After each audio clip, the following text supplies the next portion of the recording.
नमस्कार, आप देख रहे हैं जनता टीवी। मैं हूं आपके साथ अमन त्रिपाठी। बुलेटिन में रुक करेंगे 2 मिनट में 10 बड़ी खबरों की ओर।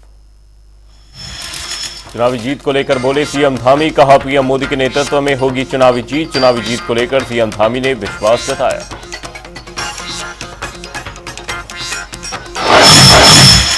कांग्रेस को एक और बड़ा झटका। हरिद्वार में कांग्रेस नेता ठाकुर अर्जुन सिंह चौहान ने बीजेपी का दामन थामा। सैकड़ों कांग्रेस समर्थकों ने भी बीजेपी की ज्वाइन। त्रिवेंद्र सिंह रावत ने दिलाई सदस्यता।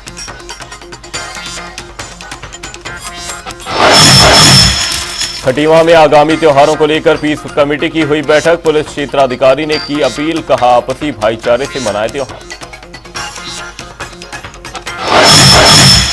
हल्द्वानी में दुग्ध संघ लालकुआं को नोटिस जारी। आचार संहिता के उल्लंघन का दिया नोटिस। निर्वाचन अधिकारी पारितोष वर्मा ने मांगा जवाब।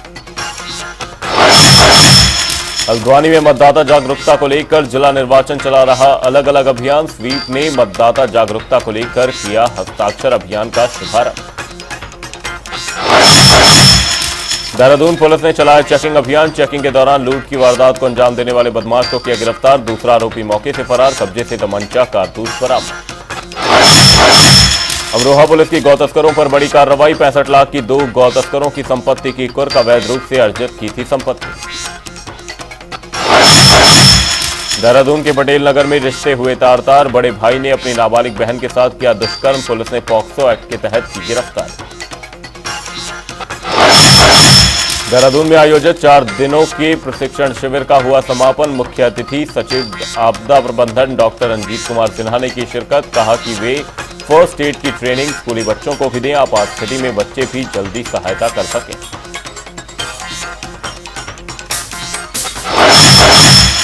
देहरादून में पुलिस की बड़ी कार्रवाई। पुलिस ने शातिर चोर को किया गिरफ्तार। आरोपी के पास से 5 लाख नकदी और ज्वेलरी की बरामद।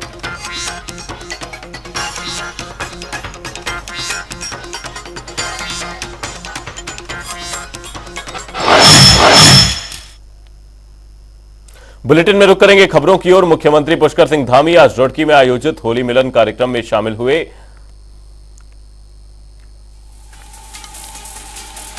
ये बड़ी खबर, बड़ी जानकारी सामने। कांग्रेस ने उम्मीदवारों की सूची जारी की है। उत्तराखंड की बची 2 सीटों पर ऐलान हुआ है। नैनीताल से प्रकाश जोशी को उम्मीदवार के तौर पर चुनावी मैदान में उतारा गया। वहीं हरिद्वार से वीरेंद्र रावत बतौर उम्मीदवार चुनावी मैदान में होंगे। कांग्रेस ने उम्मीदवारों की लिस्ट जारी कर दी है। उत्तराखंड की बची हुई 2 सीटों पर ऐलान हुआ है। ये बड़ी खबर, बड़ी जानकारी आपको बता रहे हैं। नैनीताल से प्रकाश जोशी को बतौर उम्मीदवार चुनावी मैदान में उतारा गया है। वहीं हरिद्वार से वीरेंद्र सचदेवा को बतौर उम्मीदवार उतारा है। कांग्रेस ने उम्मीदवारों की लिस्ट जारी कर दी है। उत्तराखंड की बची 2 सीटों पर ऐलान हुआ है। ये बड़ी खबर, बड़ी जानकारी आपको बता रहे हैं। नैनीताल से प्रकाश जोशी को बतौर उम्मीदवार उतारा है। वहीं हरिद्वार से वीरेंद्र रावत को बतौर उम्मीदवार उतारा है। कांग्रेस ने उम्मीदवारों की लिस्ट जारी कर दी है। ये बड़ी खबर, बड़ी जानकारी आपको बता रहे हैं। उत्तराखंड की बची 2 सीटों पर ऐलान देखा गया है। नैनीताल से प्रकाश जोशी को बतौर उम्मीदवार चुनावी मैदान में उतारा है। वहीं हरिद्वार से वीरेंद्र रावत पर भरोसा जताया गया है। कांग्रेस ने उम्मीदवारों की लिस्ट जारी कर दी है।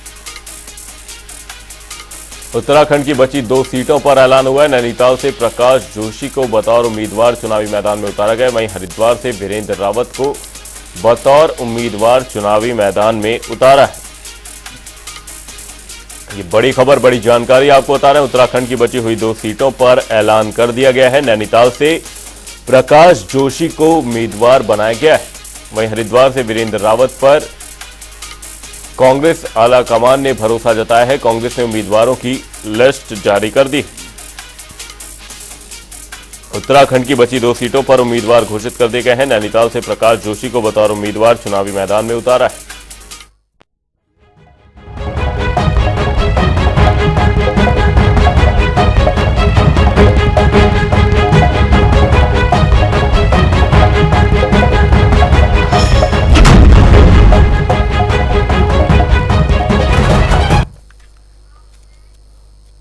मुख्यमंत्री पुष्कर सिंह धामी आज रुड़की में आयोजित होली मिलन कार्यक्रम में शामिल हुए, जहां मुख्यमंत्री का जोरदार स्वागत किया गया। सीएम धामी ने मन से फूलों की होली खेलकर सभी को होली की शुभकामनाएं दी।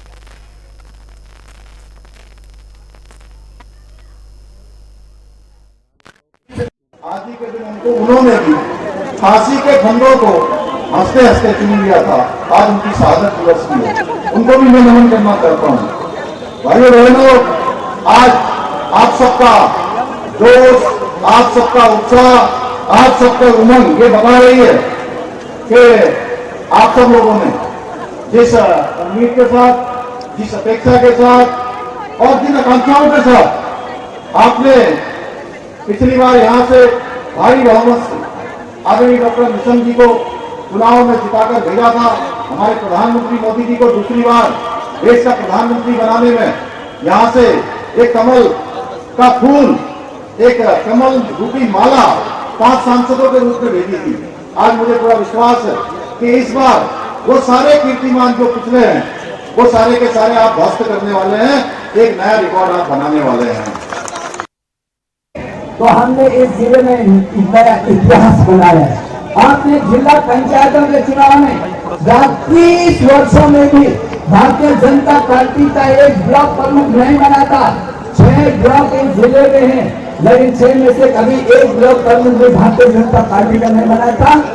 और आपने रिकॉर्ड तोड़ा है, आपने 6 के 6 ब्लॉक प्रमुख निर्विरोध बनाए हैं, 6 के 6 देश प्रमुख निर्विरोध बनाए, 6 के 6 कवि प्रमुख निर्विरोध बनाए, जिला पंचायत का अध्यक्ष यहाँ बैठे हैं, इनको भी निर्विरोध बनाया है और जिला पंचायतों को अध्यक्ष को निर्विरोध बनाया है और 70 से लेकर 80% ग्राम सभाओं के प्रधान को भी आप जिता कर लाए हैं। इसलिए पूरा पूरा एक तरफा भारतीय जनता पार्टी है। मुझे बहुत खुशी है, मैं जानता हूँ मेरा नेतृत्व प्रतिभावान लोगों को संतुलित स्थान देता है और मुझे विश्वास है डॉक्टर निशंक जी का जो प्रभाव है उसके आगे विश्वास में कह सकता हूँ ये लोकसभा का चुनाव जीतने के बाद, मैं विश्वास में कह सकता हूँ इस लोकसभा चुनाव जीतने के बाद, क्योंकि नरेंद्र जी हमारे पूर्व मुख्यमंत्री ने आज एक अवसर मिला है, निशंक जी उससे बड़ा अवसर मिलेगा, ऐसा मैं विश्वास में कह सकता हूँ। मैं अपील करना चाहता हूँ सब लोगों से, मेरा ब्लॉक प्रमुख जीते हैं, मेरे जिला अध्यक्ष जीते हैं, सदस्य जीते हैं, इनकी जीत की परीक्षा भी अब होने वाली है। अपने अपने क्षेत्र में हर ब्लॉक में सर्वाधिक मतों से भारतीय जनता पार्टी के प्रत्याशी त्रिवेंद्र सिंह रावत जो जिताएंगे, ऐसा हम सबको प्रयास करना चाहिए।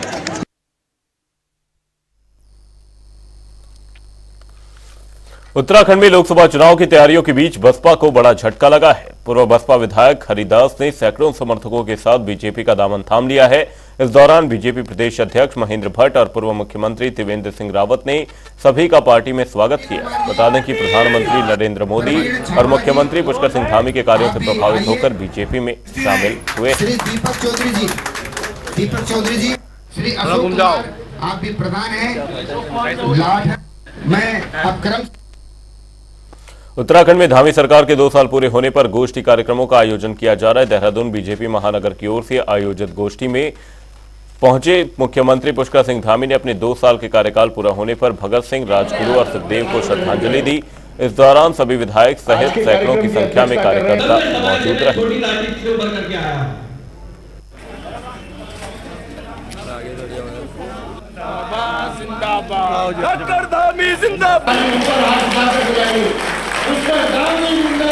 फोटो आज के कार्यक्रम की अध्यक्षता कर रहे हैं। मैं समाज में छोटी लाठी से उभर करके आया हूं।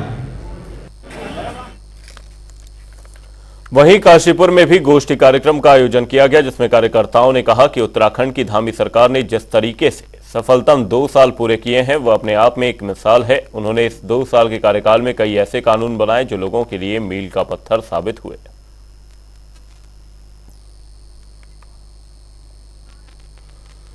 उत्तराखंड में धामी सरकार के दूसरे कार्यकाल के 2 साल पूरे हो चुके हैं। इस दौरान प्रदेश के मुख्यमंत्री पुष्कर सिंह धामी ने कई बड़े फैसले लेने के साथ ही जनहित में अनेकों कार्य किए हैं। वहीं बीजेपी के राज्य मंत्री ज्योति प्रसाद गैरोला ने भी धामी सरकार के 2 साल के कार्यकाल को बेमिसाल बताते हुए कहा कि 2 साल की विकास यात्रा में उत्तराखंड की जनता ने देखा है कि समान नागरिक संहिता कानून के जरिए लोगों में समानता का संदेश दिया गया है, साथ ही नारी सशक्तिकरण की दिशा में कदम बढ़ाया गया है।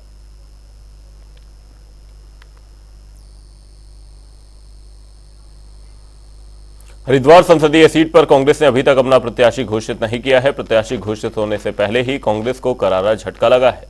पूर्व मुख्यमंत्री हरीश रावत और उनकी बेटी विधायक अनुपमा रावत के करीबी कांग्रेस नेता ठाकुर अर्जुन सिंह चौहान ने अपने सैकड़ों समर्थकों के साथ बीजेपी का दामन थाम लिया। हरिद्वार के जगजीतपुर स्थित बीजेपी के जिला कार्यालय में बीजेपी प्रत्याशी त्रिवेंद्र सिंह रावत ने उन्हें बीजेपी ज्वाइन कराई। ठाकुर अर्जुन सिंह चौहान ने बताया कि कांग्रेस पार्टी में उनकी सुनवाई नहीं हो रही थी। विधायक अनुपमा रावत के सौतेले व्यवहार के चलते कार्यकर्ताओं में काम नहीं हो पा रहा था। इसी से परेशान होकर उन्होंने घर वापसी की और बीजेपी की सदस्यता ग्रहण कर ली।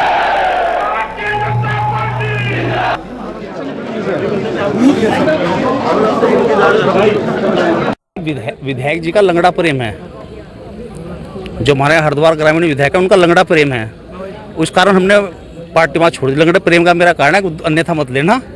आदमी के दो पैर होते हैं, तो हिंदू मुस्लिम सबको लेकर साथ चलना होता है, वो सिर्फ एक ही उसमें चलती है, फिर वहाँ ऐसे तो नहीं चल पाता। कार्यकर्ता जो काम लेके आते हैं, किसी से बात नहीं करना, सबके साथ गाली गलौज करना, तो मैं तो वहाँ हमेशा रहना है। नेता तो आएंगे 5 साल बाद दोबारा फिर चले जाएंगे, तो लोगों के बीच बदतमीजी करना वो तो अपने यहाँ नहीं करा सकते थे हम, तो इसलिए हमने छोड़ दिया। हमारे लोगों वहाँ काम नहीं हो रहे थे, ना हमारा कुछ हो रहा था। उत्तराखंड में लोकसभा चुनाव के लिए नामांकन के तीसरे दिन तक कुल मिलाकर 9 लोगों ने अपना नामांकन दर्ज कराया है। संयुक्त मुख्य निर्वाचन अधिकारी नमामि बंसल ने प्रेस कॉन्फ्रेंस कर ये जानकारी दी। उन्होंने बताया कि प्रदेश में कुल 83 लाख से ज्यादा मतदाता हैं। 71 लाख से ज्यादा मतदाताओं को व्हाट्सएप ग्रुप से जोड़ा गया है। ये सभी ग्रुप बीएलओ की ओर से बनाए गए हैं। आगे उन्होंने और क्या कुछ कहा वो सुनिए। गढ़वाल से आज 1, अल्मोड़ा से कल 1 और आज 2। सर्वप्रथम जो हमारे नामांकन की प्रक्रिया चल रही है उसमें अतिथि तक लगभग 9 नामांकन दाखिल किए जा चुके हैं, जिसमें कल 2 और आज की तिथि में 7 नामांकन दाखिल हुए हैं। इनका ब्रेकअप हम आपको बता देते हैं। टिहरी क्षेत्र से आज 2 नामांकन दाखिल हुए हैं। गढ़वाल से आज 1, अल्मोड़ा से कल 1 और आज 2, नैनीताल से कोई नहीं, दोनों ही तिथियों पर। हरिद्वार से कल 1 और आज 2, कुल मिलाकर 9। सर्वप्रथम जो हमारे नामांकन की प्रक्रिया चल रही है उसमें अतिथि तक लगभग 9 नामांकन दाखिल। जिला निर्वाचन अधिकारी नैनीताल ने जिले के 12 प्रतिष्ठित लोगों को जिला आइकॉन के रूप में मनोनीत कर एक नई जिम्मेदारी दी है। बता दें कि जिला आइकॉन के रूप में मनोनीत के लोगों को अपने संदेश के जरिए आम जनता को मतदान के प्रति जागरूक करना है। साथ ही भारत निर्वाचन आयोग के जरिए दिव्यांगजनों को मतदान के दौरान दी जाने वाली सुविधाओं के बारे में बताना है। और जिला आइकॉन अपने संदेश को सोशल मीडिया प्लेटफॉर्म जैसे फेसबुक, ट्विटर, इंस्टाग्राम पर साझा करेंगे, जिससे आम जनता मतदान करने के प्रति ज्यादा से ज्यादा जागरूक हो सके।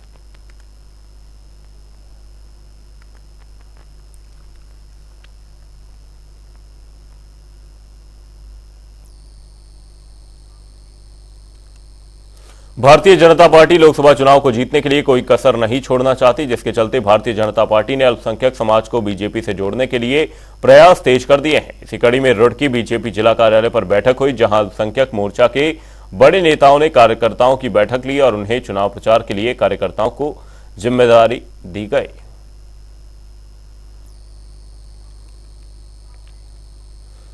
आगामी लोकसभा चुनाव को शांतिपूर्ण कराने और मतदान प्रतिशत बढ़ाने को लेकर प्रशासन हर संभव प्रयास कर रहा है। उसी क्रम में जसपुर विधानसभा क्षेत्र में उपजिलाधिकारी कार्यालय में जसपुर एसडीएम गौरव चटवाल ने नगर पालिका क्षेत्र के निर्वर्तमान सभासदों के साथ बैठक की, जिसमें जसपुर विधानसभा क्षेत्र में मतदान प्रतिशत बढ़ाने को लेकर चर्चा की गई। साथ ही सभासदों की समस्याओं को भी सुना गया।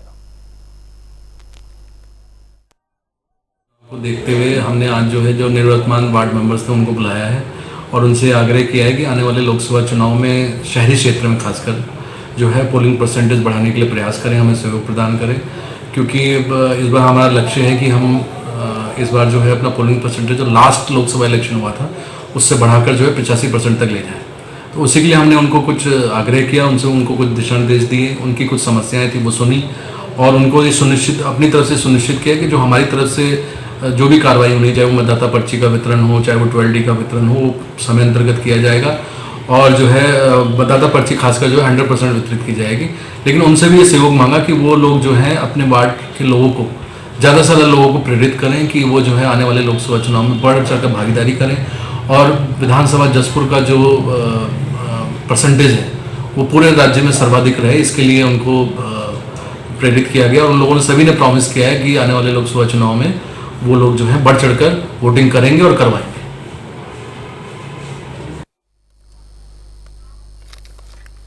देहरादून में कांग्रेस के प्रतिनिधिमंडल ने मुख्य निर्वाचन अधिकारी को बद्रीनाथ और मंगलौर विधानसभा उपचुनाव को लेकर ज्ञापन सौंपा है। वहीं कांग्रेस के प्रतिनिधिमंडल ने कहा कि जो चुनाव संविधान के तहत 6 महीने के अंदर होने थे वो किसी कारणवश वर्तमान में चल रही चुनाव प्रक्रिया में शामिल नहीं हो पाए हैं। कांग्रेस ने चुनाव आयोग से मांग की है कि वर्तमान में चल रही चुनाव प्रक्रिया में इन्हें सम्मिलित किया जाए।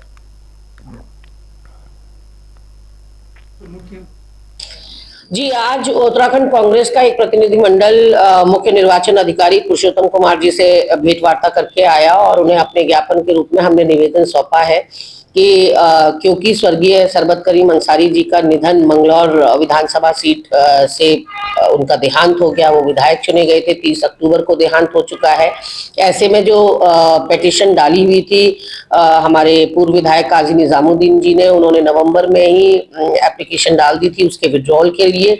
उस पूरे प्रोसीजर में टाइम लगा और कल ही उस पर आदेश जारी हुआ है और एक्सेप्ट कर ली गई है काजी निजामुद्दीन जी की एप्लीकेशन और विड्रॉल हो गया है उनकी पिटीशन का।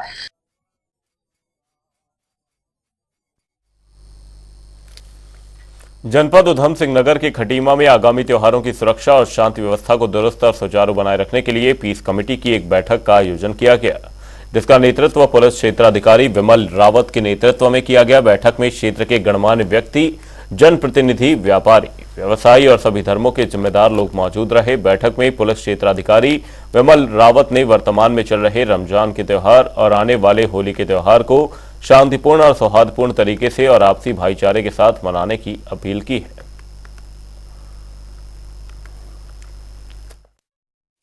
ये मीटिंग हमारा एक नॉर्मल रूटीन है। इसमें आने वाली फेस्टिवल जैसे हमारे रमज़ान भी चल रहे हैं और होली भी चल रही है, आने वाले त्यौहार जो हैं, इसलिए हम लोगों ने पीस कमेटी की मीटिंग करी है, जिसमें हमारे सोसाइटी के जो सारे समाज के जो लोग हैं आसपास के, उनको कोऑर्डिनेटर में बिठा के उनसे आने वाली त्यौहार किस तरह मनाए जाएं जिससे कि आपसी सौहार्द और एक पीस जो है समाज में बना रहे। साथ में इसमें भी डिस्कस हुआ है जो समाज के लोगों के विभिन्न कंसर्न थे उनको भी एड्रेस किया गया है, जिसमें होली वाले दिन जो है ड्यूटीज़ लगाई जाएंगी और सेंसिटिव एरियाज में गश्त भी रहेगी, जिससे कि हमारे जो त्यौहार हैं बहुत हंसी खुशी से सेलिब्रेट किए जाएं और सब जो है अच्छी तरह से निपट जाए।